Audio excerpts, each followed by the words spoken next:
В УКПУ имени Мифтахиддина Акмуллы состоялось торжественное мероприятие, посвященное Дню знаний. В этот день сотни первокурсников собрались, чтобы вступить в новую жизнь вместе с Башкоспедуниверситетом. Новоиспеченные первокурсники, не скрывая своих эмоций, радовались новому этапу своей жизни. Они многое прошли, чтобы оказаться здесь. Я очень рада, что поступила в такой университет. Мне очень нравится. Сегодня вот у нас линейка, и очень волнительно, но с другой стороны радостно.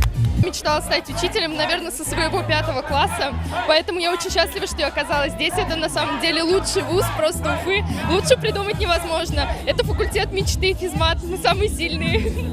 Мы надеемся, мы не подведем этот вуз и этот факультет. Действительно будем самыми умными, самыми классными. Мы очень рады просто, что мы здесь сейчас, и все очень оптимистичные, очень дружелюбные, и все рады нас видеть, это очень здорово. Сегодня, если честно, я очень эмоциональный, и мне очень весело, мне очень даже хорошо, потому что я поступил в факультет, который я давно мечтал, я хотел, я просто это моя любимая работа, я так считаю, и профессия моей мечты. День знаний в УКПУ прошел ярко, масштабно и с соблюдением всех традиций. Представители университета во главе с ректором и почетные гости прошлись по красной дорожке почета. Именно они станут для студентов примером в учебе.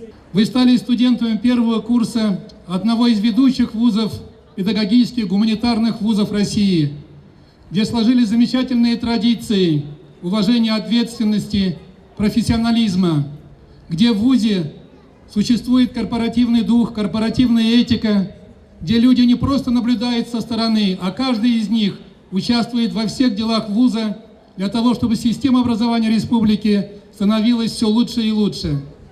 Это ваше самое лучшее время, поверьте. Вот все, кто будет выступать или кто, с кем будете общаться, будут говорить. Почему? Потому что запоминается, наверное, студенчество более всего, чем школьные годы, чем последующая даже успешная работа. Сегодня востребованы профессиональные, подготовленные, грамотные специалисты, поэтому учитесь очень успешно, старательно. Мы всегда вас ждем на любых предприятиях, учреждениях города Уфы. Представить студента без настоящих атрибутов студенчества невозможно. Из рук почетных гостей и представителей вуза первокурсникам были вручены студенческий билет и зачетная книжка. После многочисленных поздравлений состоялась передача символического ключа к знаниям первокурсникам этого года. Не обошлась церемония и без традиционного исполнения студенческого гимна и принятия клятвы первокурсников. Всегда стремиться к лучшему, учиться и жить. Клянемся, клянемся, клянемся! Профессор Котов, символ университета, подготовил свой необычный подарок. Это гранит науки, который предстоит крыть на протяжении всех лет обучения нашим студентам. А деканы факультетов, колледжей, директора институтов посвятили вчерашних школьников в ряды студентов символичным повязыванием галстуков. Творческие коллективы вуза организовали для гостей красочную концертную программу. С зажигательными номерами выступили гимнастки, барабанщицы-мажоретки, вокальные исполнители и многие другие. В честь юбилея университета и в знак того, что первокурсники стали частью многотысячной семьи БКПУ имени Мифтахиддина Акмуллы, ими были запущены воздушные шары.